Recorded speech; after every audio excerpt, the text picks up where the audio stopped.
வணக்கம், welcome to ரோடா Deepika channel. இந்த வீடியோவில் வாழைக்காய் வச்சு ஒரு சூப்பரான கிரேவி எப்படி செய்யலான்றதை பார்க்கலாம். ஃபஸ்ட்டு வாழைக்காவை நல்லா தோல் சீவிட்டு அதை ரவுண்டாக கட் பண்ணி தண்ணியில் போட்டு வச்சுருங்க. 3 வெங்காயத்தை பொடி பொடியாக கட் பண்ணி எடுத்துக்கோங்க. நான் இப்போ வெஜிடபிள் சாப்பரில் கட் பண்ணி எடுத்துக்க போகிறேன். இந்த மாதிரி 4 கட் பண்ணி வெங்காயத்தை இந்த பவுலில் போட்டுட்டு க்ளோஸ் பண்ணிவிட்டு, இதான் இதுக்கு பட்டன் மாதிரி, இதை ப்ரெஸ் பண்ணிங்கன்னா மேலே பொடி பொடியான வெங்காயம் கிடச்சிரும். ரொம்ப ஈஸிங்க.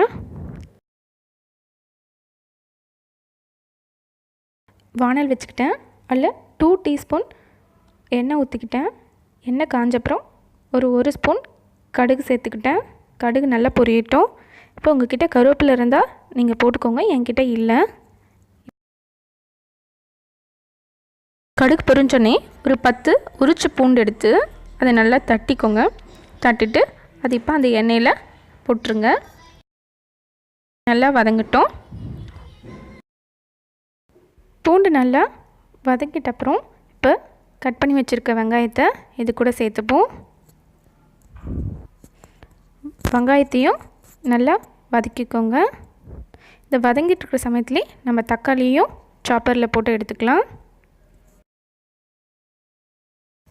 இப்போ முழு தக்காளியே அந்த ஜார்க்குள்ளே போட்டுட்டு ப்ரெஸ் பண்ணால் போதுங்க, நல்லா பொடியான தக்காளி கிடச்சிரும்.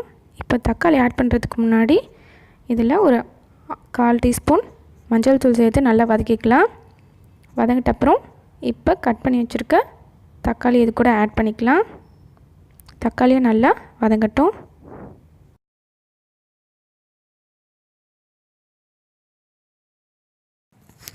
தக்காளி நல்லா வெந்துட்ட அப்புறம் இப்போ கட் பண்ணி வச்சுருக்க வாழைக்காயை சேர்த்துப்போம்.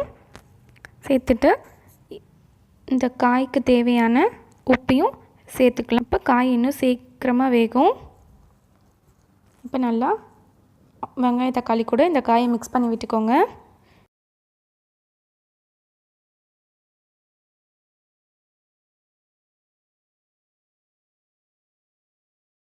ஒரு 2 டேபிள் ஸ்பூன் மிளகாய்த்தூள் சேர்த்துக்கோங்க. சேர்த்துக்கிட்டு நல்லா இந்த வெங்காய தக்காளி கூட நல்லா மிக்ஸ் பண்ணி விட்டுக்கோங்க.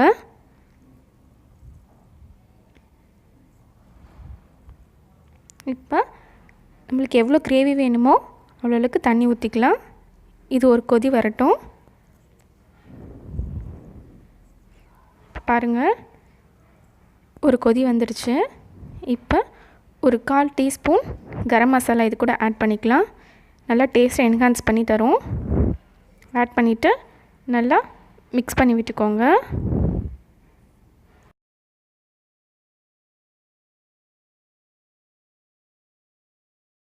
இந்த ஸ்டேஜில் நமக்கு உப்பு காரம் எல்லாம் கரெக்டாக இருக்கான்னு பார்க்கலாம். கம்மியாக இருந்தால் ஆட் பண்ணிக்கோங்க. இப்போ பாருங்கள், காய் நல்லா வெந்துடுச்சு. அவ்வளோதாங்க, கிரேவி ரெடி ஆகிடுச்சு. இப்போ கடைசியாக கட் பண்ணி வச்சுருக்க கொத்தமல்லி ஆட் பண்ணிக்க வேண்டியது தான். இப்போ ஸ்டவ்வை ஆஃப் பண்ணிக்கலாம். பாருங்கள், ரொம்ப ஈஸியான வாழைக்காய் கிரேவி ரெடி ஆகிடுச்சு. தேங்க்ஸ் ஃபார் வாட்சிங்.